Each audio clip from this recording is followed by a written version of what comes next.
हाय दोस्तों, क्या आप कोरोना को लेके बहुत ज़्यादा ओवर वरीड है? आप घर से दूर रह रहे हैं या तो आपका कोई अपना घर से दूर रह रहा है या आपके एरिया में बहुत ज़्यादा केसेस बढ़ गए हैं और इन सब रीजंस की वजह से आपको ढंग से नींद भी नहीं आ रही है। तो मैं राहुल गुनकर आपसे रिक्वेस्ट करूँगा कि आप ये वीडियो एंड तक देखिए, क्योंकि कुछ एनालिसिस करने के बाद मैं कुछ पॉजिटिव न्यूज़ लेके आया हूँ आपके लिए, जिससे आपको होपफुली थोड़ी हिम्मत मिलेगी और आपकी टेंशन थोड़ी कम हो जाएंगी। तो आगे बढ़ने से पहले एक बार देख लेते हैं चलो कि इंडिया की कंडीशंस कैसी हैं अभी और क्या क्या कंडीशंस इंडिया में प्रिवेलिंग हैं अभी।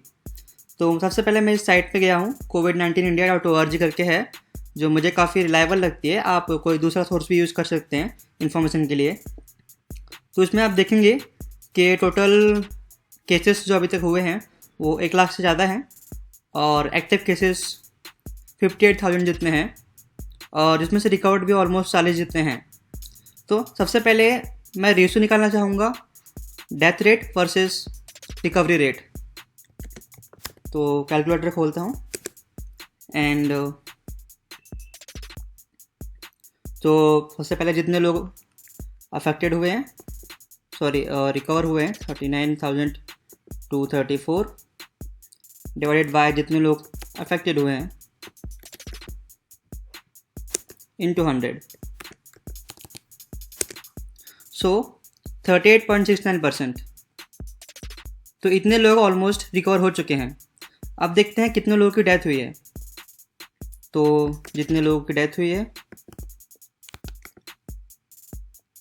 डिवाइडेड बाय जित टोटल लोग जो अफेक्टेड हुए हैं, मैं डेथ रेट निकाल रहा हूँ बेसिकली, इनटू 100, तो 3.11%। सो आपने देखा कि ऑलमोस्ट 39% लोग रिकवर हो चुके हैं और सिर्फ 3% लोग ही हैं जिनकी डेथ हुई है। और आपने ये भी देखा होगा कि जो भी 3% लोग हैं उनमें से ज़्यादातर या तो बहुत ज़्यादा एज के हैं या तो उनको पहले से ही कोई हार्ट डिसीज़ थी। तो फिर भी आप देखा जाए ऑलमोस्ट 12 टाइम्स या उससे भी ज़्यादा चांसेस हैं किसी के बचने के अगर उसको कोरोना होता है।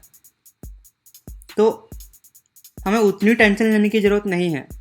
बट ये मैं ऐसे ही नहीं बोल रहा हूँ, मैंने एक डिटेल एनालिसिस किया है पिछली सेंचुरी के जितने भी महामारी हुई हैं, जितने भी पैंडमिक्स हुए हैं, उस सब का मैंने एनालिसिस किया है एंड मैं उस सब का रिजल्ट आपके सामने प्रेजेंट करूँगा थोड़ी देर में ही। तो आपको पता चलेगा कि कोरोना कहाँ पे स्टैंड करता है, क्या रैंकिंग है कोरोना की सारी महामारी के बीच में। तो जितने बार भी कोई महामारी आई है, दुनिया उसके लिए कभी प्रिपेयर्ड थी ही नहीं एक्चुअली, बट स्टिल हमने उसको ओवरकम तो किया ही है ना। अब सार्स ले लो, इबोला ले लो, स्वाइन फ्लू ले लो, या ऐसे बहुत सारे आए हैं, बट वी ओवरकेम। तो मैं ये नहीं बोल रहा हूँ कि हमें टेंशन लेने की ज़रूरत नहीं है या हमें बिल्कुल भी प्रिकॉशंस लेने की ज़रूरत नहीं है। मैं सिर्फ इतना बोल रहा हूँ कि हमें ओवर वरीड होने की ज़रूरत नहीं है, हद से ज़्यादा टेंशन नहीं लेनी है, लेकिन कुछ प्रिकॉशंस ज़रूर लेने हैं। और ये सब मैं क्यों बोल रहा हूँ, इसका बेसिस क्या है वो देखते हैं। एक्चुअली मैंने कुछ पेंडेमिक्स या महामारी जो भी हुई हैं उनको कंपेयर किया है, उनका डेथ रेट, कितने पीपल अफेक्ट हुए और कितने रिकवर हुए, वो सब कंपेयर किया है और उसके बेसिस पे मैं ये बोल रहा हूँ कि हमें ओवर वरीड होने की ज़रूरत नहीं है। तो चलिए पहले हम देख लेते हैं इस डेटा को जो मैंने कलेक्ट किया है डिफरेंट साइट से, और मैं उन सब की लिंक डिस्क्रिप्शन में भी डालूँगा।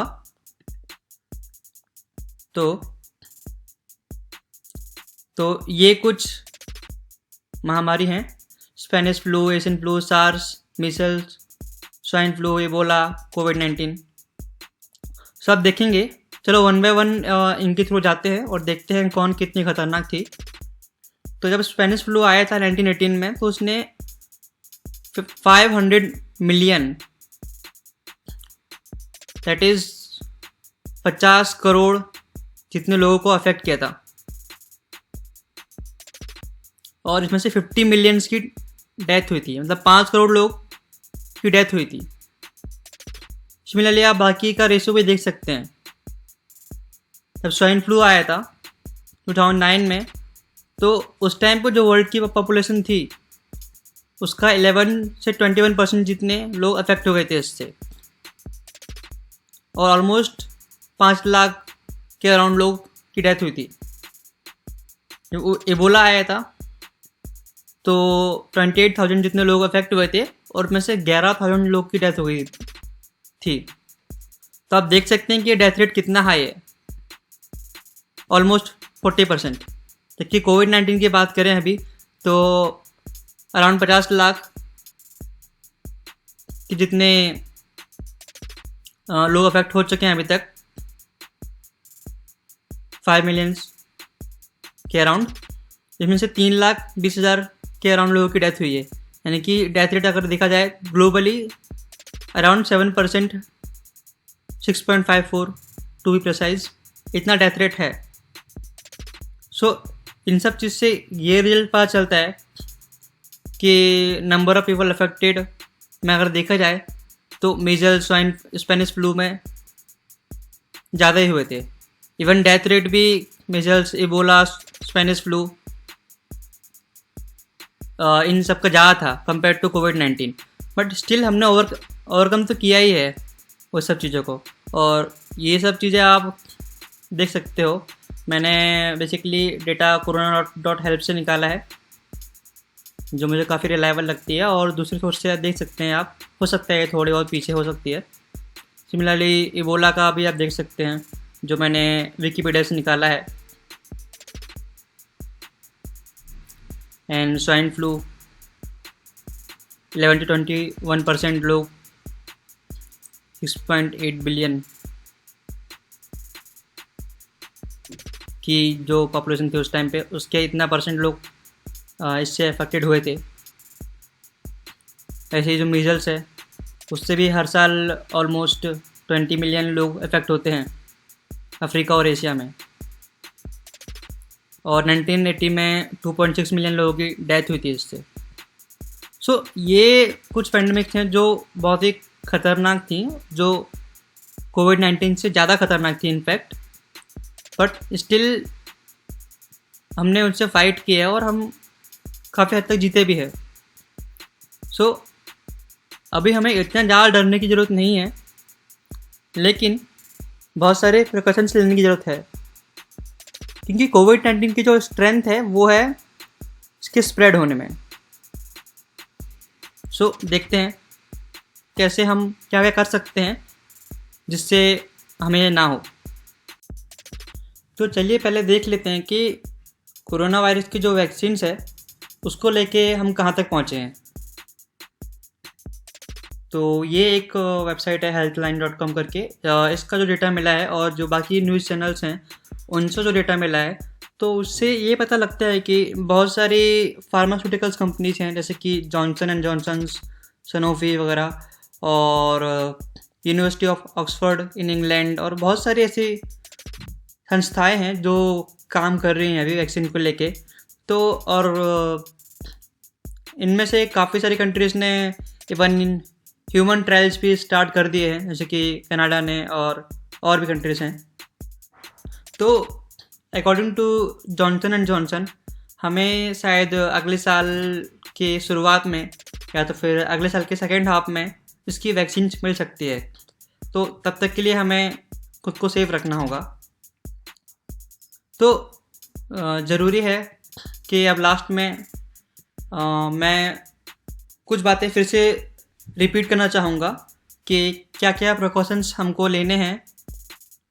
आई नो क्या आप लोग को ऑलरेडी पता है कि क्या क्या प्रिकॉशंस हमको लेने हैं और कैसे रहना ज़रूरी है इस टाइम पे, बट फिर भी मैं कुछ चीज़ें रिपीट करना चाहूँगा।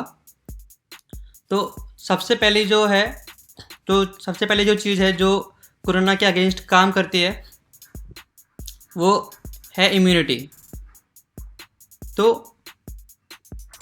क्योंकि इंडिया की अगर मैं बात करूं तो इंडिया की पॉपुलेशन बहुत यंग है, और जो हम लोग वेजिटेबल्स वगैरह का सेवन बहुत ज़्यादा करते हैं, जिसकी वजह से हमारी इम्यूनिटी काफ़ी स्ट्रॉन्ग है। क्योंकि ग्रीन वेजिटेबल स्पेशली बहुत ज़्यादा रिच होती है विटामिन्स में।